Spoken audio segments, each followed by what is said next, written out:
I've got Clint Arthur, celebrity entrepreneur. You just got off the stage, day one. How's it going?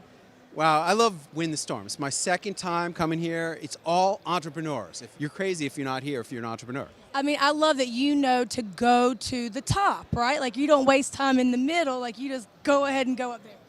That's where all of the juice is. The person who wins the gold medal at the Olympics is 1/100th of a second faster than the other guy. And the other guy, nothing. Nothing. Like it's kind of like the people that are in the industry that don't come to win the storm. Yeah, really it is about self-selection. You need to say, I want that. I deserve that. I want to make that happen for me. And if you can do that, then you need to be here. I mean, Clint, you're winning the storm of Thank you. life. I love it. Thank you so much for sharing your story.